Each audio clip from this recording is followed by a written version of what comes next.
In a bustling Ibadan compound, both Mama Ayo and Mama Tin, who lived next door, peddled goods at Boda Market and frequently wore.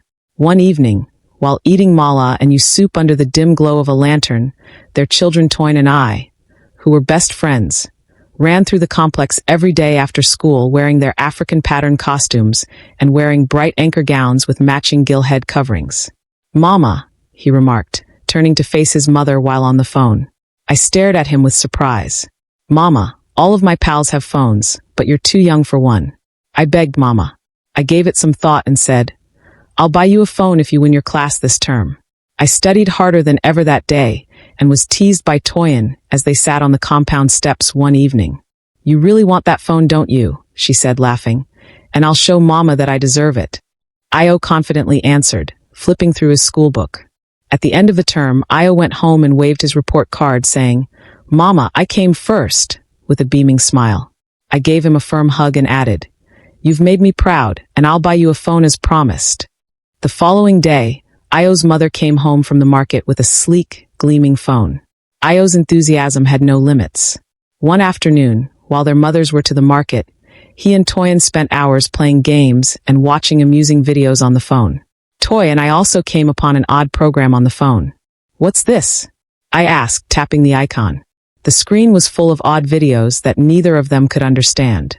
"This doesn't look like a game," Toyin said nervously. "It's probably for adults." Ayo guessed that they couldn't stop watching Ayo, and Toyin began watching the videos every afternoon when their mothers were away. "This is our secret," Ayo said firmly. Toyin nodded, but she secretly felt uneasy. The videos became a regular part of their afternoons, but their friendship began to change as they spent more time behind closed doors and less time playing outside. Toyin once inquired, "Do you think this is wrong?" I shrugged. "We're not doing anything wrong. It's just videos." As they were sitting in his room one afternoon, Toyin turned to Ayo. "I have an idea," she whispered. "What is it?" He questioned, looking at the phone. "What if we try doing what they're doing in the videos? Perhaps then we'll understand better." After much persistence, Ayo reluctantly agreed, and the two decided to try in a remote area of the compound. As they got started, they heard footsteps approaching someone coming. "No, Toyin," Toyin said, and I froze in shock, saying, "No, that's not for us to try." "Why not?" she insisted. As soon as Mama Toyin emerged in the yard following the near miss, the kids scurried to their feet and ran in separate ways in response to my anxious whisper. Toyin claimed that locking themselves in Ayo's room any time they wanted to explore was safer, but it still felt wrong. Ayo and Toyin made the decision to be more cautious. I mumbled as I anxiously peered out the window. Days later, Toyin revived the notion, saying, "I don't know Toyin, and that we attempt it this time while nobody is home." Ayo answered in a trembling voice. They were about to follow Toyin's advice when they heard a car pull into the compound. "Our mothers are back," Ayo cried in panic, and they hastily hid the phone under a pillow as Mama Ayo entered the room and narrowed her eyes. "Trust me, it will be quick," she said with a comforting smile. The kids were unable to contain themselves under Mama Ayo's intense stare and revealed all of the films, their intentions, and their interest. As she listened, Mama Ayo's face became white. "This is serious," she said firmly. "I need to speak with Mama Toyin." Later that night, Mama Ayo and Mama Toyin got together to talk about how we had failed these kids.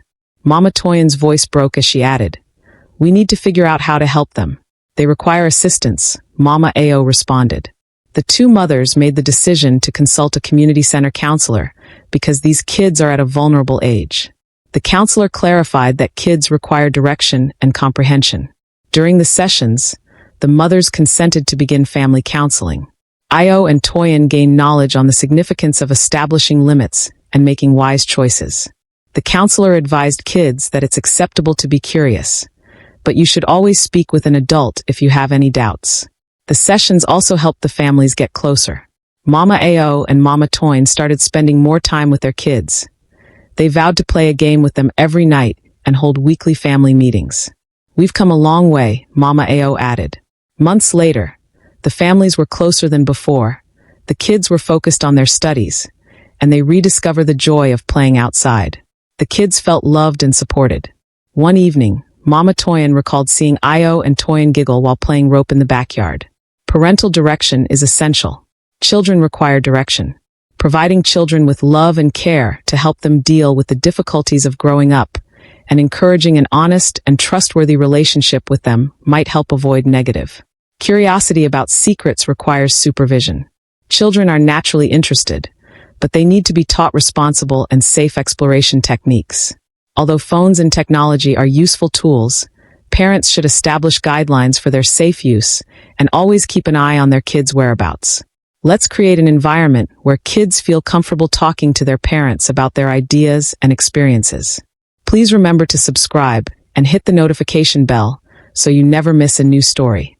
We would also love to hear your thoughts, so please feel free to leave a comment below. Thank you so much for watching, everyone. If you liked the video, please give it a thumbs up and share it with your friends and family. God bless you.